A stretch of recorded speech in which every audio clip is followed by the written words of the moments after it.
The law of self-defense content you are about to enjoy is presented for general educational purposes only. It does not constitute legal advice.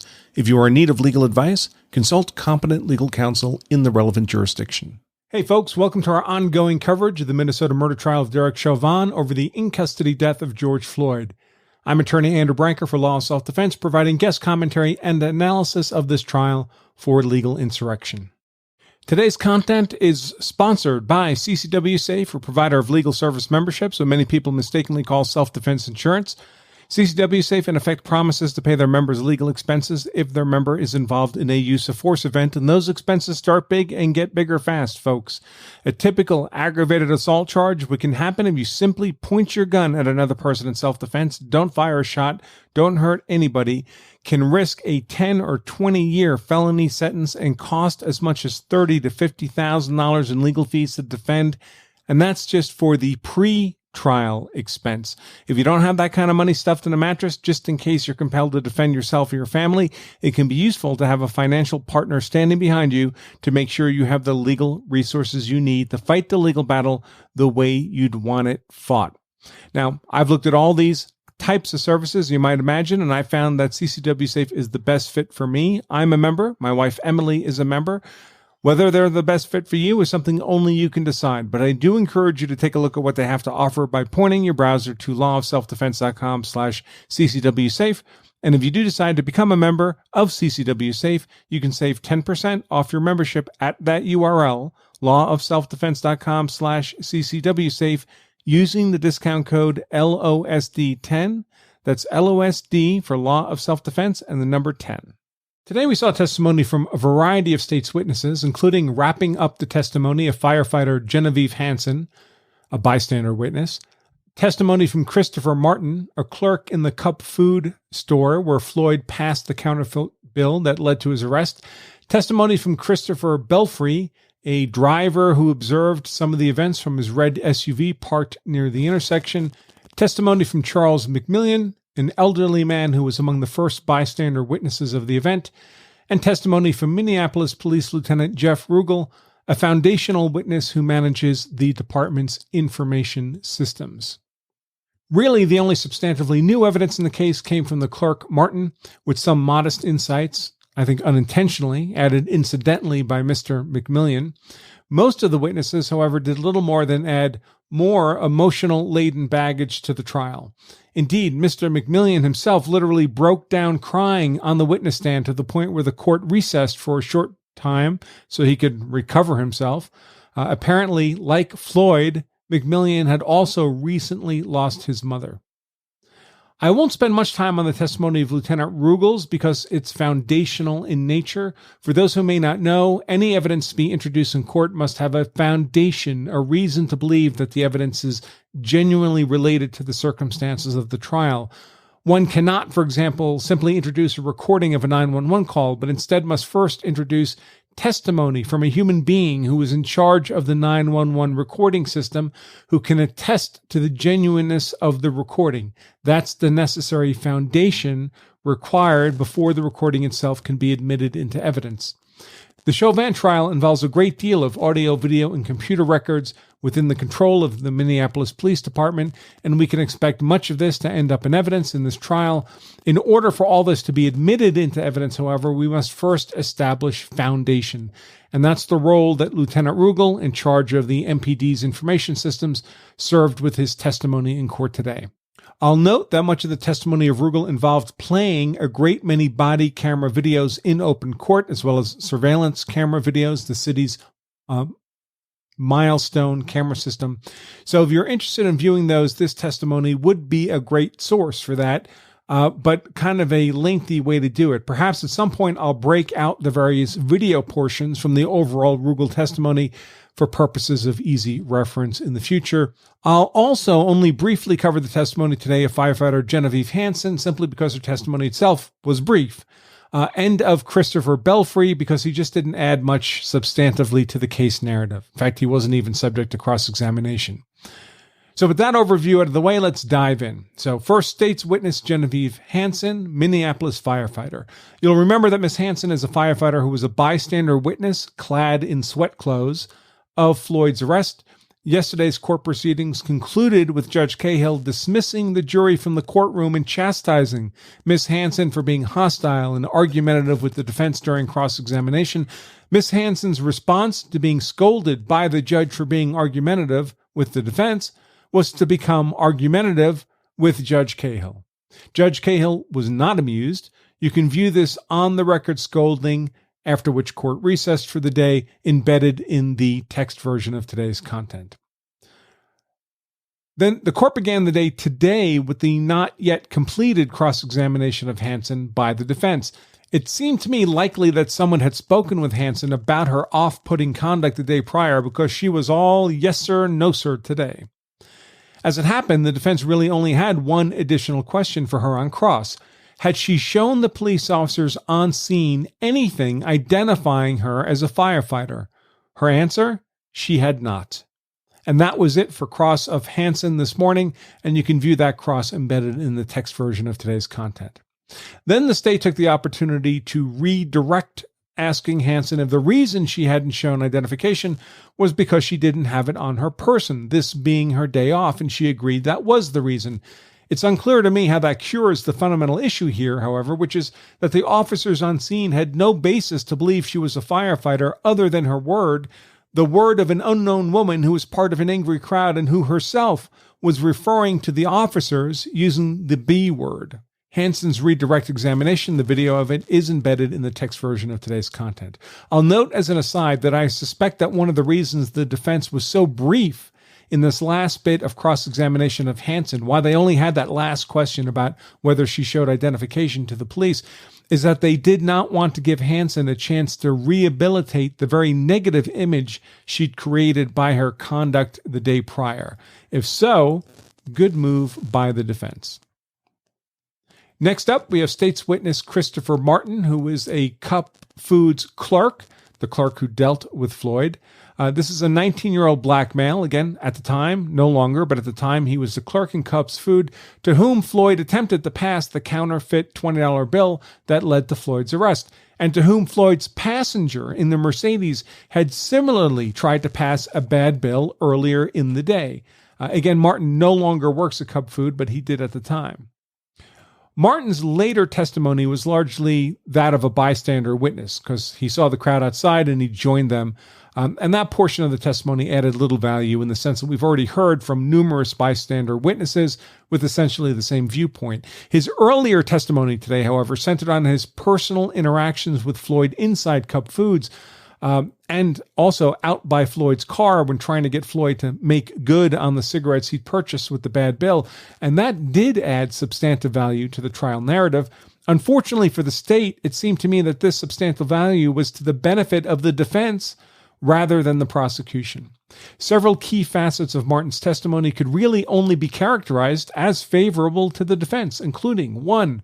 Floyd had indeed passed a rather obviously fake counterfeit bill after his friend had failed to pull this off in the very same store with the same clerk earlier in the same day. Floyd appeared substantively impaired while in the store. Martin said he did look high. 3rd, Floyd was an unusually large man. It was what made Martin, the clerk, take exceptional notice of Floyd in the first place. And 4th, Floyd had refused repeated offers to simply make good on the bad bill, pay for his cigarettes with actual money, and the whole incident would be forgotten, rather than have the police called. Certainly, it's hard to imagine how any of that testimony could be characterized as favorable for the prosecution. That said, the state knew the testimony was going to happen regardless, so the state did its best to underplay it. While Floyd may have been high, for example, he wasn't so high that he couldn't communicate verbally with enough dexterity to order cigarettes. On the other hand, Martin had told police investigators that Floyd's speech was noticeably delayed and slowed, and that Floyd struggled saying words like baseball while in conversation with Martin, which is pretty messed up. The state also played a rather lengthy video of Floyd while he was inside the Cup Foods, and throughout that video, Floyd's demeanor is one of someone apparently under the influence, swaying, weaving, odd stretching motions, wincing, lots of erratic upper body movements. At one point, he did a little dance or shuffle in the middle of the store while waiting for service at the counter. All this movement to the point that other store customers backed up to give Floyd additional space. Naturally, to the extent that Floyd was intoxicated, that state is favorable to the officers, as it would be consistent with privileging them to use a higher degree of force in the face of noncompliance than would otherwise be the case. It's simply more hazardous to deal with an intoxicated, noncompliant suspect. This is particularly the case given Floyd's remarkable size. Testimony in court has cited him as 6 foot 3 inches tall, although I've now seen Texas wanted posters that list his height as great as 6 foot 6 inches, and he was apparently about 230 pounds. These numbers don't really convey this size, as well as does seeing Floyd moving about a convenience store amongst other customers of more typical stature and size. Martin recounts that while he had immediately recognized as counterfeit the bill offered by Floyd's friend earlier in the day and rejected it as payment, when offered an essentially identical bill by Floyd, he initially accepted the bill as payment for cigarettes. But then, knowing that he himself was going to be obliged by his boss to make good on the bad $20 bill personally, this was store policy for a clerk accepting counterfeit money, Martin had second thoughts about letting Floyd get away with this fraud. Martin alerted his boss, the manager, to the fake bill, and seeing that Floyd was still sitting in the driver's seat of the Mercedes SUV parked across the street, Martin's manager sent him out to ask Floyd to come back into the store and make good on the purchase. Martin went out, but Floyd refused to return to the store after being asked, refused even to discuss the matter. When Martin returned to the store, having been unsuccessful in his mission, the store manager sent out 2 different employees, followed by Martin, to speak with Floyd and make the same offer. Again, Floyd, for the second time, refused to make good on the purchase. It was only at this point that the manager had a store employee call 911 to report the crime. This is the call that resulted in the first 2 officers, Lane and King, arriving on the scene, to be followed shortly by Chauvin and Tao, all to effect Floyd's arrest. Now, at this point, Martin's testimony reverted to that of being a sidewalk bystander because he joined the crowd outside. And again, that portion's of little additional value, so I'll skip over it here. But you can see the entirety of Martin's direct questioning by the state in the text version of today's content. Now, on cross-examination by defense counsel Eric Nelson, Martin was obliged to reaffirm statements he'd made to police investigators shortly after the event that Floyd appeared to him to be intoxicated during their interaction in Cup Foods. Nelson also had Martin affirm that the store manager carried a pistol in his back pocket. The pistol is sizable. It's quite clear and obvious in the surveillance video reviewed during Martin's testimony. And that, of course, undercuts the insinuation by the state, and one they've made through previous witnesses, that the neighborhood of Floyd's arrest was reasonably safe and in no way high crime in nature. Naturally, to the extent that the neighborhood could be characterized as unusually dangerous, that would again contribute to the officer's reasonable perception of the need to use perhaps more force and be more focused on the gathering angry crowd and thus distracted from care of Floyd than might otherwise have been the case. So again, good for the defense rather than the prosecution. Further, Nelson had Martin recount how he described to investigators the neighborhood around Cup Food as a hot block to indicate that a lot of situations happened in the neighborhood. It's perhaps worth noting here that Martin not only worked at Cup Foods, he and his mother lived in an apartment immediately above the store, so he would be intimately familiar with criminal events in the immediate neighborhood. It was here during cross-examination that Martin discussed, or Nelson referenced in some detail, how Floyd's speech was slow and delayed, and he had difficulty saying the word baseball.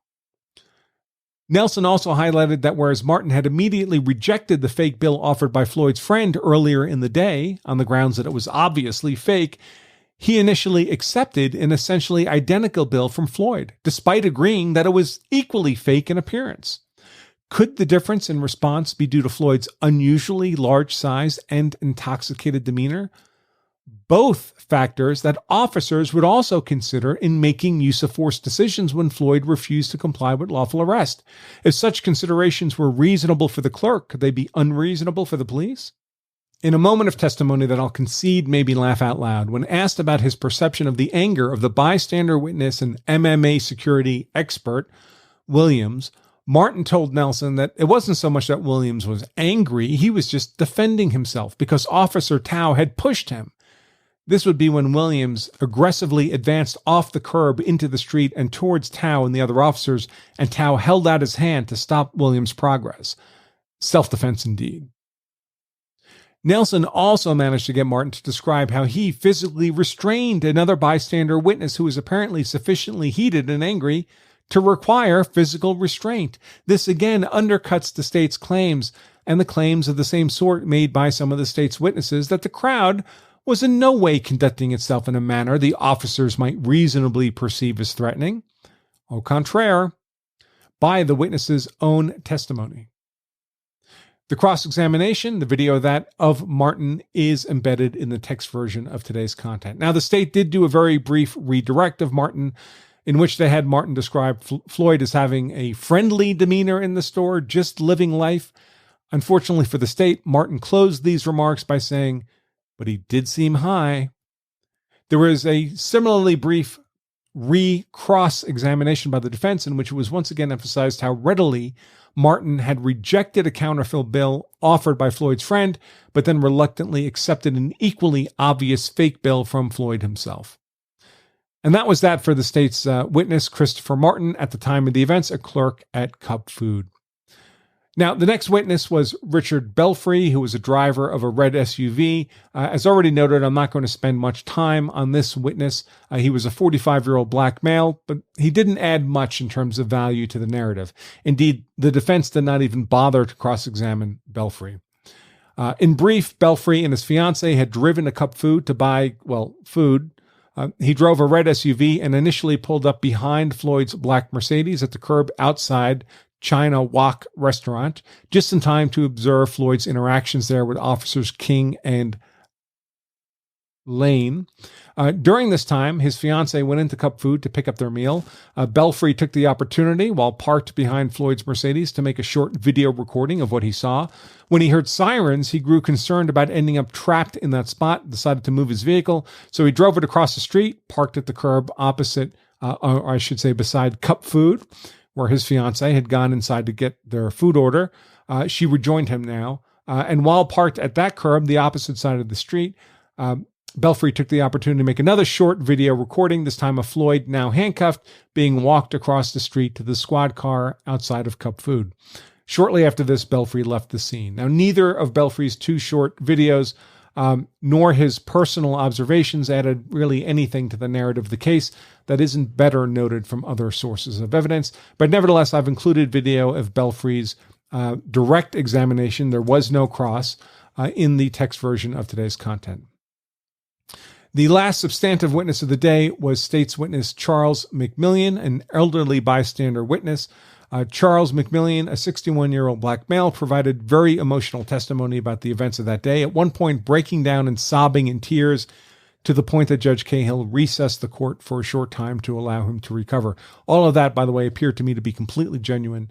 Mcmillian's testimony as a bystander witness was a bit different than that of the other bystanders because he was on the scene well before the rest of the crowd began to gather. He was the first bystander witness by a significant period of time. He's seen in the videos as standing in the street, but a good 10 or 20 feet, it varies over time, from the squad car. He never attempts to approach the officers in any aggressive way whatever.